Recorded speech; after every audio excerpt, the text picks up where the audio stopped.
Hello everyone. तो हमारी जो fundamental rights part third Indian constitution की जो हमारी सीरीज चल रही है इंडियन कॉन्स्टिट्यूशन इंडियन पॉलिटी की, उसको लेके आज हम कर रहे हैं आर्टिकल 20 क्लॉज थर्ड, जो कि है प्रोटेक्शन अगेंस्ट टेस्टिमोनियल कंपल्शन, या जिसे हम सेल्फ इंक्रिमिनेशन के नाम से भी जानते हैं। तो आज हम क्लॉज थर्ड के बारे में जानेंगे। तो चलिए स्टार्ट करते हैं। Clause third article 20 of Indian constitution. तो प्रोटेक्शन अगेंस्ट टेस्टिमोनियल कंपल्शन और सेल्फ इंक्रिमिनेशन, ये एक लैटिन मैक्सिम है, नेमो टेंटर प्रोड्री सैक्सम। इस लैटिन जो टर्म है, इसके बेस के ऊपर ये जो आर्टिकल 20 क्लॉज थर्ड है, ये इसके ऊपर बेस है। लैटिन जो मैक्सिम है, उसका जो हम अगर उसका मीनिंग देखें तो उसका मीनिंग है कि no man is bound to accused himself. कोई भी पर्सन है वो अपने आप को क्रिमिनल नहीं बताता या क्रिमिनल नहीं बनाता। कोई भी अगर पर्सन है या किसी ऑफेंस को उसने कमीशन किया है, कोई ऑफेंस किया है, तो वो अपने आप को अक्यूज नहीं बनाता। इसकी protection as a fundamental right के तौर पे दी गई है। प्रोटेक्शन इसकी फंडामेंटल राइट के तौर पे क्यों दी गई है? क्योंकि वेरियस जो अदर मोड्स हैं, मेंटली टॉर्च करके, फिजिकल टॉर्च करके किसी भी पर्सन को, उसको वो ऑफेंस है वो इन्वेस्टिगेशन एजेंसी द्वारा उसको कबूल करवाया जाता है। तो इस चीज को रोकने के लिए, क्योंकि एक इंडिपेंडेंट इन्वेस्टिगेशन हो, एक साइंटिफिक इन्वेस्टिगेशन हो जो कि एविडेंटरी वैल्यू हो, जिसकी उसको प्रिंसिपल उस एविडेंटरी वैल्यू के प्रिंसिपल के बेस पे जो इन्वेस्टिगेशन होगी वो फेयर ट्रायल के तौर पे अक्यूज्ड, अगर उस प्रोसिक्यूशन उसकी उस इन्वेस्टिगेशन इंडिपेंडेंट इन्वेस्टिगेशन से होती है तो वो एक फेयर ट्रायल की कैटेगरी में आएगा, ना कि अक्यूज्ड को डरा धमका के, फिजिकली उसको टॉर्चर करके, मेंटली टॉर्चर करके तो उससे अगर हम कोई ऑफेंस वो उससे कोई ऑफेंस वो कबूल करता है तो वो उसकी प्रोटेक्शन उसको फंडामेंटल राइट के तौर पे दी गई है। तो ये मैक्सिम है नेमो टेंटर प्रोड्री सैक्सम। मींस कोई भी पर्सन है अपने आप को अक्यूज नहीं बनाता। तो ये क्लॉज थर्ड है, इसी के बेस के ऊपर ये क्लॉज है। तो इस क्लॉज को अगर हम देखते हैं, इसकी जो बेयर लैंग्वेज है, क्लॉज थर्ड क्या कहती है जो इंडियन कॉन्स्टिट्यूशन में है? क्लॉज थर्ड कहती है कि no person accused of no person accused of any offense shall be compelled to be a witness against himself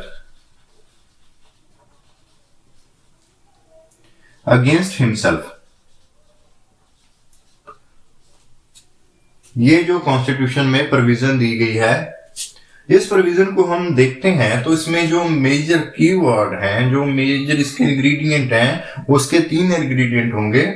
सबसे पहला अक्यूज्ड ऑफ एनी ऑफेंस, ये इसका पहला इंग्रेडिएंट है। अगर कोई भी पर्सन है ये प्लीड करता है कि आर्टिकल 20 क्लॉज थर्ड की उसकी वायलेशन हुई है उसके साथ, तो उसके लिए 3 जो इंग्रेडिएंट हैं वो नेसेसरी हैं। सबसे पहला accused of any offence, second है कंपेल्ड टू बी विटनेस, ये उसका सेकंड इंग्रेडिएंट है। अगर किसी ने ये आर्टिकल मेड आउट करना है अपने केस में, तो थर्ड है अगेंस्ट हिमसेल्फ। तो ये मेन इंग्रेडिएंट है first, accused of any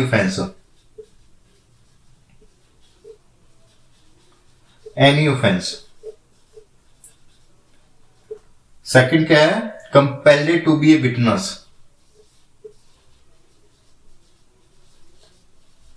compelled to be a witness. जो थर्ड इसका इंग्रेडिएंट है वो क्या है? Against himself.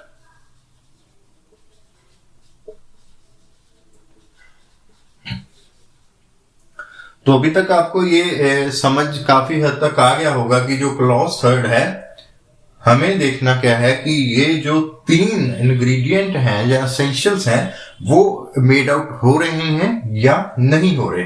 तो इनको हम 1 बाय 1 डिस्कस करेंगे विद केस लॉ के साथ, और क्या इसकी प्रोविजन है, सुप्रीम कोर्ट ने इसके लिए क्या कहा है। तो सबसे पहले हम बात करेंगे जो पहला इंग्रेडिएंट है एक्विजिशन का।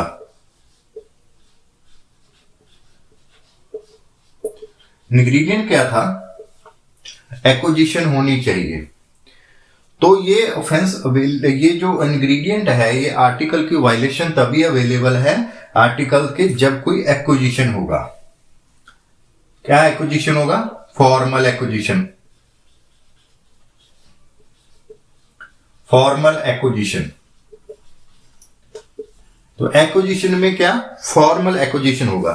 फॉर्मल एक्विजिशन मींस की relating to commission of an offence, commission of an offence.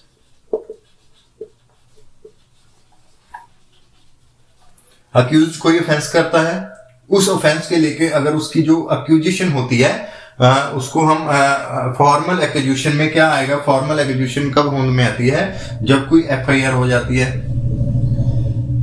Complaint है, उसके बाद कंप्लेंट किसको है? टू अथॉरिटी है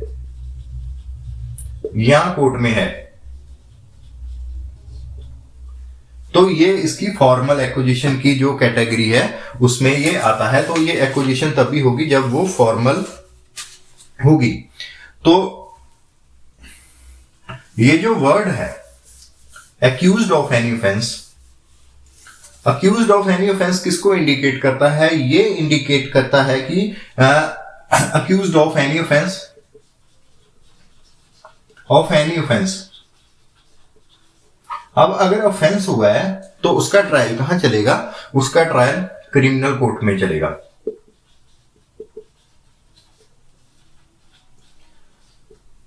तो फॉर्मल एक्विजिशन होनी चाहिए, वो एक्विजिशन फॉर्मल होनी चाहिए। फॉर्मल एक्विजिशन की वो अक्यूज्ड ऑफ एनी ऑफेंस होगा, क्रिमिनल कोर्ट के सामने उसका जो ऑफेंस होगा तो उसको हम फॉर्मल एक्विजिशन की कैटेगरी में रखेंगे। ये एक्विजिशन कब नहीं मानी जाएगी? कोई जर्नल इंक्वायरी है, कोई जर्नल इंक्वायरी हो रही है तो वो नो एक्विजिशन, फॉर्मल एक्विजिशन की कैटेगरी में नहीं आती, वो फॉर्मल एक्विजिशन नहीं मानी जाएगी अगर कोई जर्नल क्वेरी आती है। फॉर एग्जांपल के तौर पे हम अगर बात करेंगे कि एक कस्टम ऑफिसर है, कस्टम ऑफिसर है, किसी को अरेस्ट करता है in violation of sea and custom act की वायलेशन के तहत, अगर उसको कोई अरेस्ट करता है और उसके बाद उस एक्विजिशन के तहत उसकी कोई इंक्वायरी करता है, या उस इंक्वायरी में अगर वो इंक्वायरी करता है तो वो इंक्वायरी है वो फॉर्मल एक्विजिशन की डेफिनेशन में नहीं आती। फॉर्मल एक्विजिशन होगी, ट्रायल चलेगा, चार्ज लगेगा, तो वो फॉर्मल एक्विजिशन की कैटेगरी में आएगा। तो ये याद रखें कि कोई भी जर्नल इंक्वायरी अगर हो रही है तो वो फॉर्मल एक्विजिशन की कैटेगरी में नहीं आएगी। तो बात करते हैं कि सुप्रीम कोर्ट का एक केस है जो कि लैंडमार्क जजमेंट है एक्विजिशन के केस में, राज नारायण लाल वर्सेस एमपी मिस्त्री।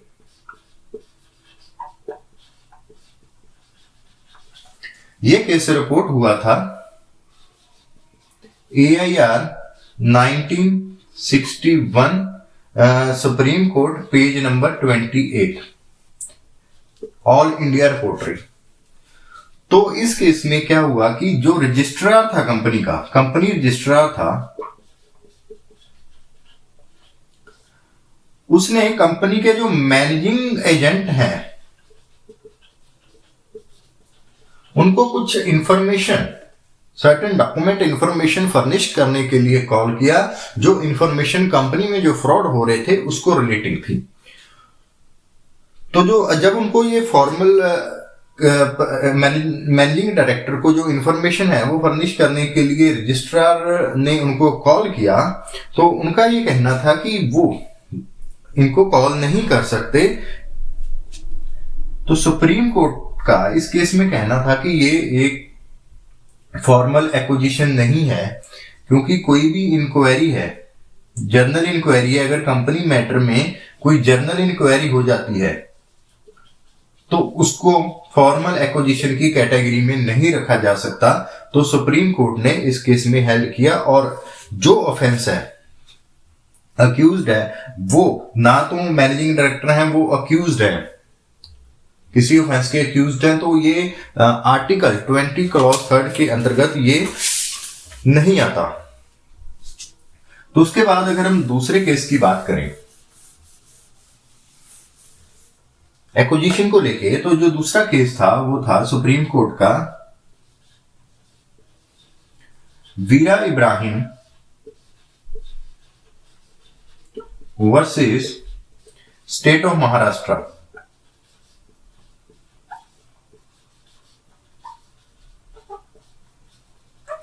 ये रिपोर्ट हुआ था AIR 1976 supreme court, page number 1167 पे ये रिपोर्ट हुआ था।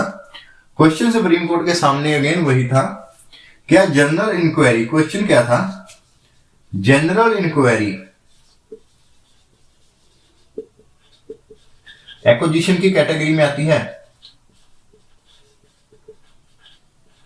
क्वेश्चन क्या था, ये जनरल इंक्वायरी एक्विजिशन की कैटेगरी में आती है या नहीं आती। इस केस में क्या हुआ था कि एक ट्रक था जिसमें कॉन्ट्राबैंड थे, फॉरेन कॉन्ट्राबैंड थे, उसको बिना ड्यूटी पे किए हुए लाया जा रहा था। तो जब उसको अरेस्ट किया, जो चार्ज ऑफ गुड्स था उसको अरेस्ट किया, उसके कंपेनियन ड्राइवर को अरेस्ट किया, अपीलेंट उसमें था वो इंचार्ज ऑफ गुड्स का, तो उनके ऊपर एक सेक्शन 108 कस्टम एक्ट के तहत उसकी स्टेटमेंट रिकॉर्ड हुई। उसके बाद उनके ऊपर section 35A B of custom act and section 5 of import and export control act के तहत मुकदमा चला, और वो मुकदमे में उनको सजा, हाई कोर्ट ने सेक्शन 135A के तहत उनकी जो कन्विक्शन है उसको अपील किया, और जो बाकी के चार्ज थे उनको अक्यूज को वहां से डिस्चार्ज कर दिया गया। तो अपीलेंट का कहना था कि जो उसकी स्टेटमेंट हुई है सेक्शन 108 कस्टम एक्ट के तहत, वो उसकी एक्विजिशन की कैटेगरी में आती है, तो जो आर्टिकल 20 क्लॉज 3 को हिट करती है। क्यों? क्योंकि सेक्शन 124 बॉम्बे पुलिस एक्ट के तहत उनको ऑलरेडी पकड़ा गया था। तो ये कहते थे कि ये स्टेटमेंट है ये आएगी फॉरेन एक्विजिशन के, क्योंकि सेक्शन 124 बॉम्बे एक्ट के तहत उनको ऑलरेडी पकड़ा जा चुका था। जबकि फैक्ट क्या थे, पुलिस ने उनको अरेस्ट किया, पुलिस ने उनको अरेस्ट करने के बाद उनको कस्टम अथॉरिटी को हैंड ओवर कर दिया। कस्टम अथॉरिटी ने उनको कस्टम हाउस में कॉल किया, उसके बाद कस्टम अथॉरिटी ने उनकी सेक्शन 108 के तहत स्टेटमेंट रिकॉर्ड की, तो उसके बाद अपीलेंट और उसके कंपेनियन को अरेस्ट किया गया। तो सुप्रीम कोर्ट का कहना था कि ये फॉर्मल एक्विजिशन की कैटेगरी में नहीं आता। रीजन बीइंग कि जब ये स्टेटमेंट रिकॉर्ड हो रही थी, सेक्शन 108 की स्टेटमेंट रिकॉर्ड हो रही थी, तो वो किसी भी ऑफेंस में फॉर्मल एक्विजिशन अपीलेंट की नहीं हुई थी, तो ये इस सेक्शन की वायलेशन नहीं करता। तो सुप्रीम कोर्ट ने फर्दर जो हेल्ड किया था इस केस में कि अक्यूज्ड को बेनिफिट लेने के लिए दो चीज प्रूव करनी पड़ेगी। सबसे पहला उनको क्या प्रूव करना पड़ेगा कि जिसने स्टेटमेंट की है वो अक्यूज्ड ऑफ एनी ऑफेंस हो।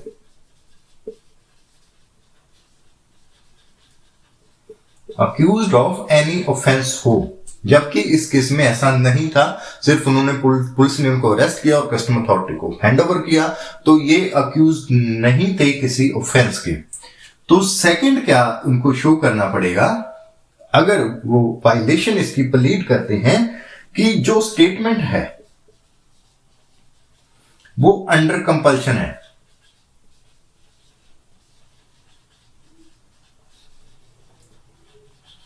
अंडर कंपल्शन ली गई स्टेटमेंट है। तो ये दोनों चीज अगर प्रूव नहीं होती तो वो आर्टिकल 20 क्लास 3 की वायलेशन में नहीं आता। तो ये हमारा था जो फर्स्ट इंग्रेडिएंट था एक्यूजेशन के ऊपर। अब जो हम सेकंड इंग्रेडिएंट की बात करेंगे वो है to be witness, compelled to be a witness.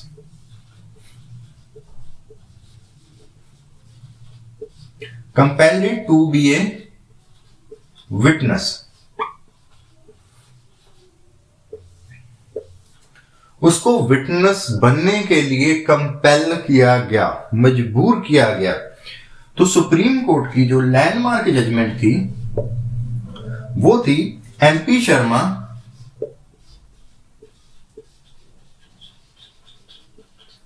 Versus Satish Chandra. ये सारी जजमेंट मैं अपने डिस्क्रिप्शन बॉक्स में मेंशन कर दूंगा विद साइटेशन के साथ, तो आप वहां से इसको रेफर कर सकते हो। तो ये जो रिपोर्ट हुई थी ये AIR 1954 सुप्रीम कोर्ट पेज 300 पे रिपोर्ट हुई थी। तो MP Sharma versus Satish Chandra case में सुप्रीम कोर्ट ने जो विटनेस की डेफिनेशन है उसको वाइडर किया। वाइडर में क्या क्या इंक्लूड किया उन्होंने, oral statement, written statement of accused, plus उन्होंने क्या इंक्लूड किया, प्रोडक्शन ऑफ डॉक्यूमेंट,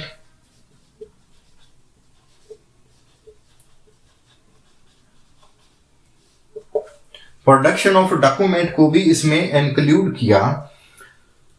तो जो केस है ये MP शर्मा वर्सेस सतीश चंद्रा, तो इसमें आप देखो कि उसने विटनेस की जो डेफिनेशन इंक्लूड किया, oral statement, written statement, production of document. अगर अक्यूज्ड को कोई डॉक्यूमेंट प्रोड्यूस करने के लिए बोला जाता है तो उसको इसमें शामिल किया गया।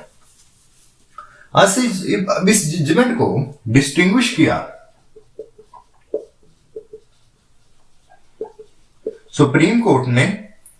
केस का टाइटल है स्टेट ऑफ बॉम्बे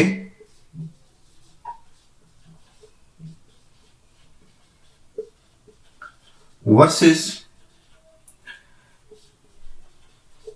कार्तिक कालू, जो कि रिपोर्ट हुआ था AIR 1961 सुप्रीम कोर्ट पेज 1808 पे। इस केस में सुप्रीम कोर्ट ने जो MP शर्मा में डेफिनेशन दी गई थी विटनेस को, उनको नैरो कर दिया। नैरो करके क्या किया उन्होंने, दो कौन सी डेफिनेशन दी थी, ऑरल और रिटन स्टेटमेंट, और साथ में प्रोडक्शन ऑफ डॉक्यूमेंट। तो सुप्रीम कोर्ट ने इसको सिर्फ कन्फाइन कर दिया ऑरल और रिटन स्टेटमेंट में।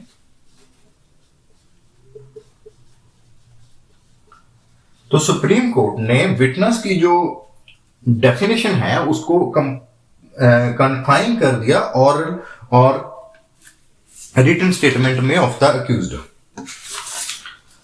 कोर्ट का ये कहना था स्टेट ऑफ बॉम्बे वर्सेस काठी कालू में कि जो विटनेस है, सेल्फ क्रिमिनेशन होती है, जो विटनेस होता है वो अपनी जो पर्सनल नॉलेज के बेस पे ऊपर, जो उसके फैक्ट है उसकी पर्सनल नॉलेज के ऊपर वो कोर्ट को बताता है, तो वो एज ए विटनेस माना जाएगा।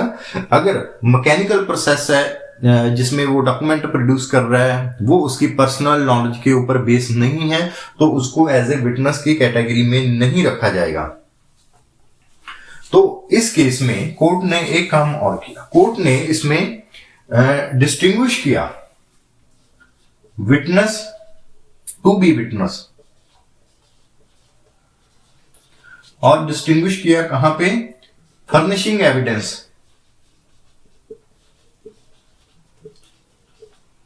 Furnishing evidence.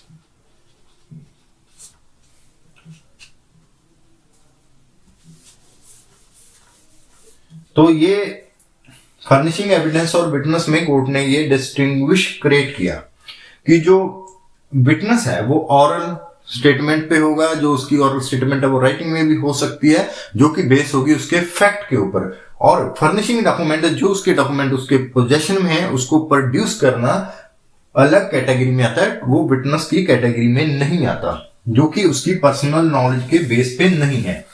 तो ये compelled to be a witness की कैटेगरी में आएगा। अब हम बात करते हैं जो थर्ड इंग्रेडिएंट है।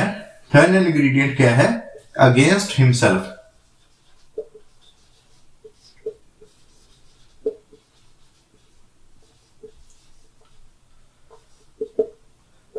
अगेंस्ट हिमसेल्फ जो थर्ड इंग्रेडिएंट है क्लॉज थर्ड का, वो क्या कहता है कि ये प्रोटेक्शन तभी अवेलेबल है क्लॉज थर्ड के अंदर अगर वो अपने ही अगेंस्ट है, वो विटनेस देने के लिए कंपेल किया जा रहा है। तो अपने ही अगेंस्ट वो कंपेल होगा वॉलेंटरी। अगर कोई वॉलेंटरली स्टेटमेंट दे रहा है तो वो नहीं आएगा इस कैटेगरी में। अगर वो स्टेटमेंट है टॉर्चर बेस है,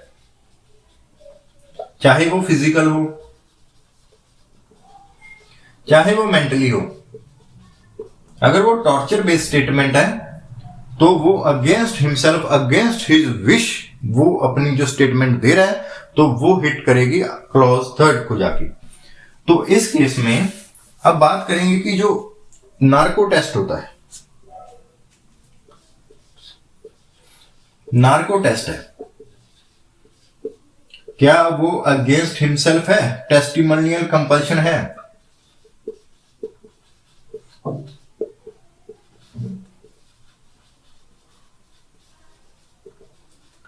टेस्टिमोनियल कंपल्सन में आता है नार्को टेस्ट। तो यस, ये टेस्टिमोनियल कंपल्शन में आता है। क्यों?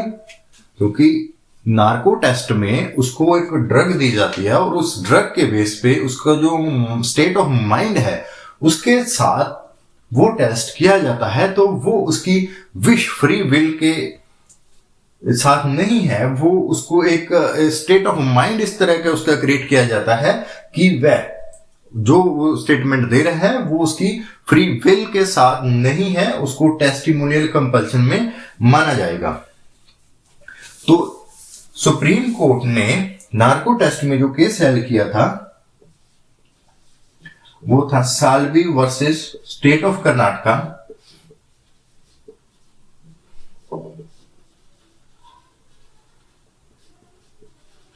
यह रिपोर्ट हुआ था AIR 2010, सुप्रीम कोर्ट 1974। इस केस में सुप्रीम कोर्ट ने हेल्ड किया था कि जो नारकोटिक एडमिनिस्ट्रेशन है, compulsory administration of narcotic, narco test है, नार्को एनालिसिस टेक्निक है, वो एनालिसिस जो नार्को की टेस्ट टेक्निक है वो अमाउंट टू टेस्टिमोनियल कंपल्शन के कैटेगरी में आएगी।